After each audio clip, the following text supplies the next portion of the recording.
बिस्मिल्लाहिर्रहमानिर्रहीम। आज जो हम आपके साथ कुदरत का एक शाहकार शेयर करने जा रहे हैं वो एक परिंदा है जिसको कोयल कहते हैं। यकीनन आपने इसके बारे में सुन भी रखा होगा, आपने इसके ये ज़रात में देख भी रखा होगा और इसकी बहुत सुरीली मधम और जो एक मधुर आवाज़ है उससे यकीनन आप लोग ज़रूर वाक़िफ़ रहेंगे। कोयल कई लिहाज से एक बड़ा यूनिक बर्ड है। जैसे कि एक इसकी खासियत ये भी है कि ये घोंसला नहीं बनाता है। इसके बारे में हम आगे चल के आपको तफसीलात भी आपके साथ मालूमात भी शेयर करते हैं। कोयल में जो नर है उसका रंग काला होता है और वो बहुत चमकीला होता है। चूंच इसकी जर्दी माइल होती है, सब्ज़ आँखें इसकी बिल्कुल जैसे दहक रही होती हैं, सुर्ख रंग की इसकी आँखें होती हैं।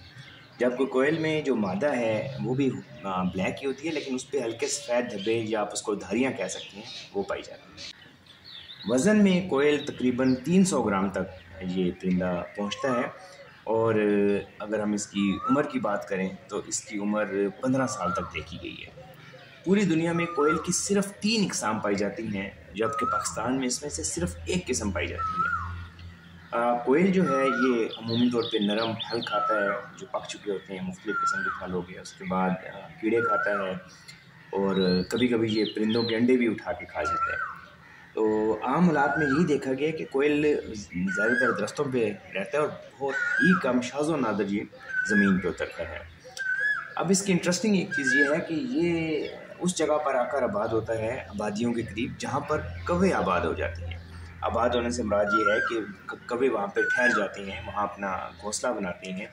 ऐसी जगहों पर कोयल भी वहाँ पे फिर आ जाते हैं। कोयल का जो ब्रीडिंग का सीज़न है, एग लेइंग का जो सीज़न है, वो इसका अप्रैल से लेके अगस्त तक है। ये एक इसके जो अंडे हैं वो कौवे के अंडे से अगर से थोड़े से छोटे होते हैं, लेकिन कौवा इसको पहचान नहीं सकता है, इसके अंडे का फ़र्क नहीं कर सकता है। और खुदा ने इसको एक अजीब सिफ़त दी है कि कोयल हमेशा कौवे के घोंसले में अंडे देती है जाके, और बाज़ दफ़ा कुछ और घोंसलों में भी देखा गया इसको। तो दुनिया में 2-4 और भी ऐसे परिंदे हैं जो दूसरों के घोंसला इस्तेमाल करते हैं, हम घोंसला नहीं बनाते। अच्छा, इसका एक बड़ा इंटरेस्टिंग और बड़ा दिलचस्प सा एक कोयल का निज़ाम होता है कि ये इसका जो मेल है, नर जो है, वो कौवे के घोंसले के पास बिल्कुल पास से उसको गुजरता है और आप कह सकते हैं उसको छेड़ता हुआ गुजरता है। तो सारे कौवे इसके पीछे लग जाते हैं और इसका जो घोंसला होता है वो पीछे खाली हो जाता है। जैसे ही घोंसला खाली होता है तो इस दौरान जो मादा कोयल है वो उस घोंसले में आती है और चुपके से अपना अंडा देकर चली जाती है। बल्कि बाज़ दफ़ा ये भी कार्रवाई करती है कि जो अंडे हैं कौवे के वो ये नीचे फेंक देती है। और कभी कभी ऐसा होता है कि कौवे के साथ ही कुछ अंडे होते हैं तो इसके अंडे बच्चे भी निकल आते हैं। मादा कोयल आमतौर पर 15 से 20 अंडे कौवे के उसमें दे जाती है। अब जब ये बच्चे निकलते हैं तो इसके बच्चे भी इब्तदाई तौर पे नर और मादा दोनों, अल्लाह ताला ने उन दोनों को रंग ब्लैक ही रखा है और कौवा इसमें ज़्यादा फ़र्क नहीं कर सकता है।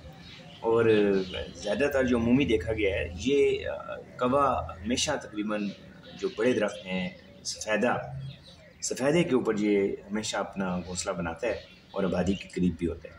इसमें एक और चीज़ जो लोग इस पर तहकीक करते रहे, उन्होंने एक और बड़ी दिलचस्प चीज़ भी इसमें ऑब्ज़र्व की है कि जब कौवा कहीं जाता है अपने बच्चों के लिए खुराक लेने, तो जो कोयल है, इसकी जो मादा है, वो चुपके से जाके सिर्फ अपने बच्चों को खाना खिला देती है। और ये जो तमाम टेन्योर है, जिस दौरान ये इसके अंडे देने से लेके बच्चे बड़े होने तक, उस तमाम अरसे में जो कोयल नर मादा हैं ये उसी जो कौवे का घोंसला है उसके इर्द गिर्द पाए जाते हैं। तो यकीनन ये एक बड़ी दिलचस्प किस्म की मालूमात है। कोयल के जो बच्चे हैं ये बड़े अग्रेसिव होते हैं और आप इसको जाहिराना अंदाज के होते हैं। कौवे से ये बहुत ज़्यादा ताकतवर और बड़े लड़ाके से होते हैं। एक और जो बहुत बड़ी कुदरत की एक हैरत अंगेज़ बात है वो ये है कि इसके जो छोटे छोटे बच्चे होते हैं ये भी अपने घोंसले की हिफाजत, यानी कौवे के घोंसले की हिफाजत करते हैं और एक ख़ास किस्म का जो बदबूदार सियाल मादा है उसका ये अखराज करते हैं।